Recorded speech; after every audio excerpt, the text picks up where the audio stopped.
Thanks for joining us tonight, and we're actually live here for the first time at the Wolfeboro Community Studio here at the Kingston Regional High School complex. It's exciting to be on and live tonight. It's been a action-packed few weeks in Wolfeboro between weather and things going on in town government. Today was really that kind of dressed today in my t-shirt because it was really the first day of spring. Obviously, we had the eclipse last week, which was, a historic moment in New Hampshire, and many people traveled from all parts of New England to the North Country of New Hampshire, and the roads were packed. But we had that significant snowstorm that dumped, in some places 18 to 20 inches of snow here in Wolfeboro, combined with that heavy wet snow combined with the winds, really packed a punch here in Wolfeboro. And just wanted to give a shout out to the guys on the Wolfeboro Public Works crews that were out there clearing our roads, and the Municipal Electric Department for what they did, fire and rescue, keeping us safe during all that. Wolfeboro is lucky to have so many professionals that, really go above and beyond when things like that happen. And it's just a big kudos to them up there at Public Works and the Municipal Electric Department for keeping the power on as best they could and the roads clear and safe for us to, move about. It's a big week in Wolfeboro. As I mentioned last week, it's Wolfeboro Area Restaurant Week, and this was developed by the Wolfeboro Chamber of Commerce, and really put this into play and worked with area restaurants to really offer some fun and exciting and new ways for people to get out and, in a very cost-effective way to get out and enjoy the restaurants, the many restaurants and services that Wolfeboro offers. So there's lunch menus and dinner menus daily.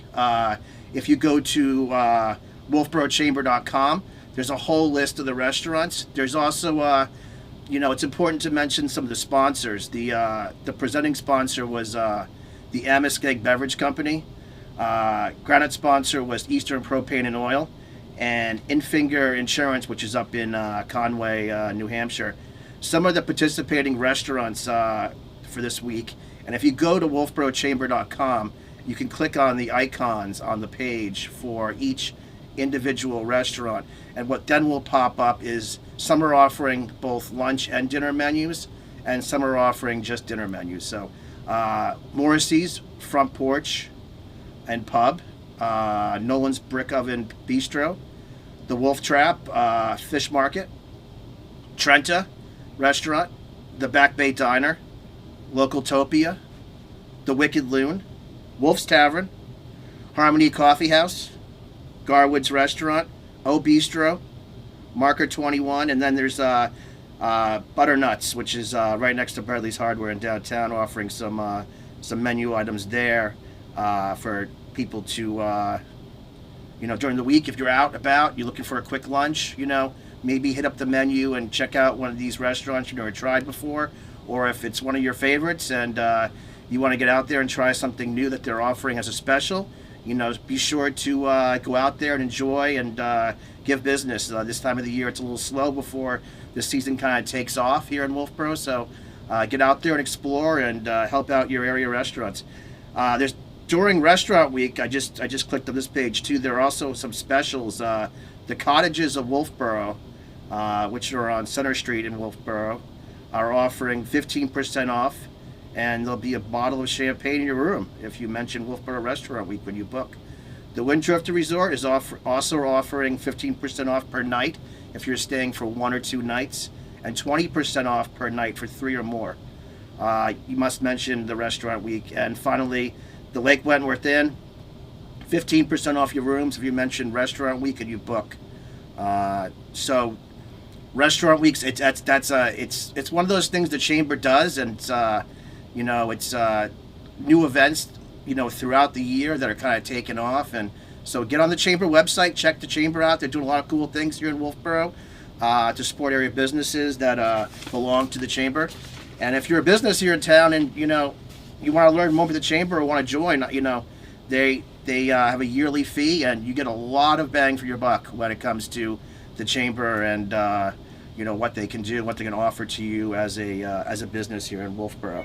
So a lot of a couple meetings this week that are kind of important, and some important issues that affect you here in Wolfeboro. So wanted to mention some things here.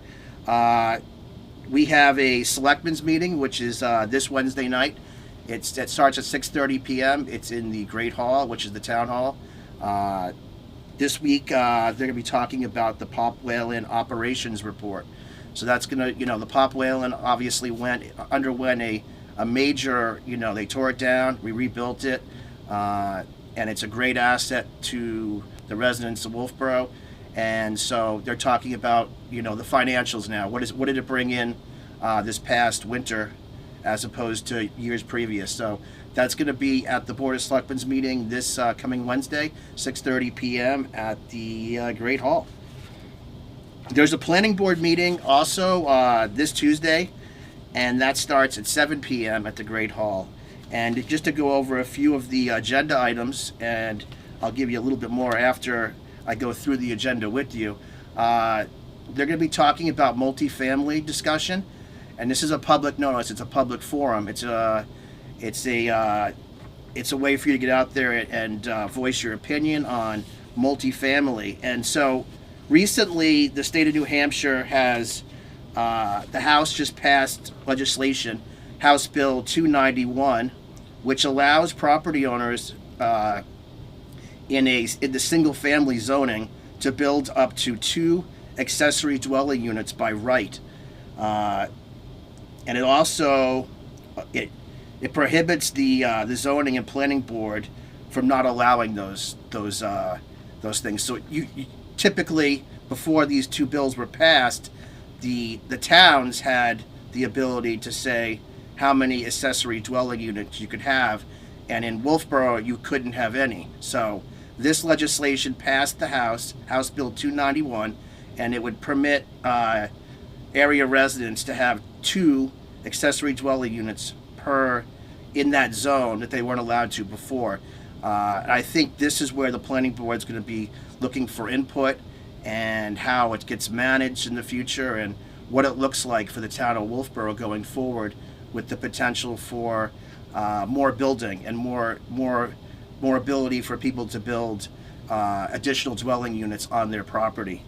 It expands the role of ADUs too, which in the past, ADUs, which is an accessory dwelling unit in our zoning, so an accessory dwelling unit in the zoning, which previously had to be attached. Under this House bill, they wouldn't need to be attached. So you could have an accessory dwelling unit that was also not attached to the building. It enables people that are thinking about things like in-law apartments, or having their aging parent, or their kids that can't afford to go out and buy a house right now, to be able to enjoy the ability to live on the same piece of property, in a detached dwelling unit. So that's kind of the big gist of that public forum. I think it's going to give people a real opportunity to really dive into where they see Wolfeboro, because I think historically, it's been about really limiting growth in some ways, preserving the character and the atmosphere of our town, and I think that has to be balanced with the change. I mean, we are in the midst, statewide and nationally, we're in the midst of a housing crisis. And, if you go on MLS or any real estate site right now, there's about 18 properties that are listed that are available to purchase in Wolfeboro, and 10 of them are over $1 million. So the housing crisis is real, and it trickles down to to the apartment level, to people that are looking to live and work in Wolfeboro. Those avenues of where the choices people have had in the last few years, it's slim, and it makes it tough for area businesses to be able to attract workers, because there's no affordable housing for people, in the area. And if there is a housing, it's outside that entry level attainability that the average, person that's coming out of college or has just graduated high school, if they're going to go out and, get an apartment, it's very difficult for them to be able to come, live, and work and be part of Wolfeboro. So I think the state legislature saw that, and they see it statewide. And how do you affect meaningful change? So the way they're choosing to do it is to basically expand what already exists and give people the ability to, create more housing on their own property that they're already paying taxes on. So, it's I think there's going to be people on both sides of this, especially in Wolfeboro. But it's your opportunity to get out there and kind of engage the planning board in the planning meeting and get more information about what this looks like going forward if it is passed into law. It's passed the House, and so it expands, from there was a previous, there's also another House bill that was passed, and that was 1400, which House Bill 1400, which restricts the number of parking spaces required for these units, for accessory dwelling units. That was so you'd have, in many communities that even allowed these, the parking restrictions were so tough that people weren't able to achieve the dwelling unit because of the required amount of parking that the ordinance is required in various towns. So this legislature basically curtailed that and said, okay, if you're going to have an accessory dwelling unit, we're not going to require the same amount of parking that would be required for other items when it comes to dwelling units and accessory dwelling units, especially here in Wolfeboro. There's been a lot of chatter online the last couple days, and I think it's important that we talk about another issue that's popular. It's online. It's in the Wolfeboro Community Forums. At last track, there was about 250 posts about food trucks here in Wolfeboro, and people kind of most on the pro food truck side, and a few people against it. But last summer, you might have seen there were a lot of food trucks here in town. One for Winnipesaukee Day. There was a food truck that was parked up at Abenaki, the Abenaki ski area, during hockey games. And then there were 2 food trucks parked in the downtown corridor for, a large majority of the summertime last year. And so town ordinance basically, paves an avenue to what food truck looks like and that transient service looks like here in Wolfeboro. And one of the people that has a food truck here posted that they're not going to be able, based on town ordinance, to continue that here in town. So I know there's going to be people on both sides of this issue, but if you're concerned about food trucks and you like food trucks and you want to see more food trucks, engage the people that are in charge of these things. The planning board, for one, the board of selectmen, for 2, definitely, they're your elected officials, and your voice should be heard.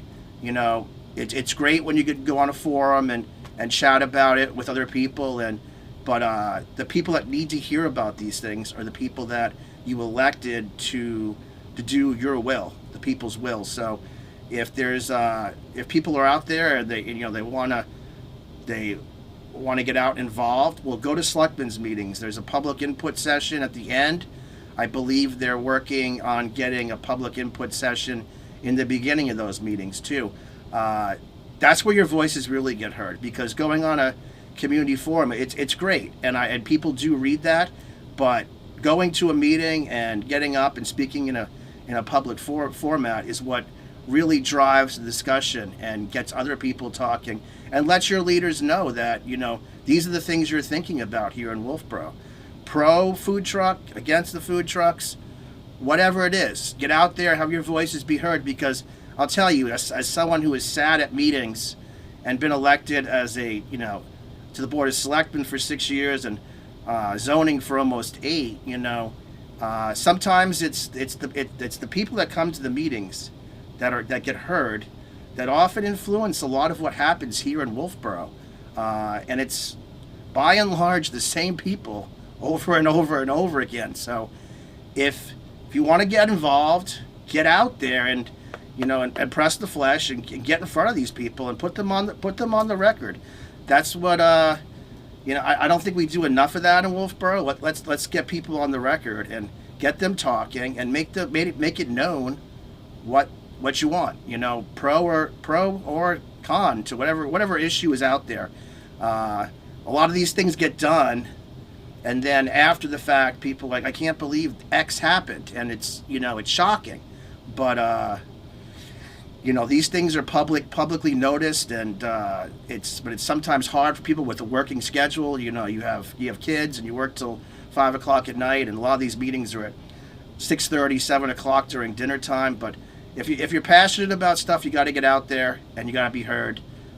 It's important. So it's a pretty busy week in town government, and I think it's going to be, we're going to see a lot of new things in the next few weeks coming out. We're in a year of a default budget, so there's a lot of tightening of the purse strings, and but you have the same things that are always going on in Wolfeboro. From events to summertime activities, you're not going to notice a change in any of those things. The South Main Street water line project, that's going to be taking off here shortly. I believe there's a meeting actually at the Great Hall tonight to discuss that. That's going to be a big impact in the downtown Wolfeboro area. Not so much the initial start of it, because it's a phased approach. So initially, that project will have from Pickering Corner, which is where the Brewster Monument is, down to the bridge. There's aging water line infrastructure in there. It's from the 1800s. A lot of it's clay pipe. A lot of it there's some lead fixtures that are involved in that water line. That project in this spring will end up being getting a temporary water line, above ground water line, from Pickering Corner down to the bridge to enable water to stay on continuously while the second phase of the project starts, which will end up starting again this fall, late fall. And that will see the major portion of the construction going on, where you'll see a lot of excavation on one side of the road, which will be the southbound lane going, will be the northbound lane going through town, going north.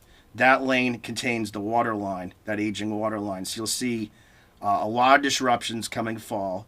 They're going to minimize that by still allowing two-way traffic, but with the level of construction and some of the water lines cut across to the community church, to Brown Hall at Brewster Academy. And so you're going to see some extensive, heavy construction going on in the fall as well.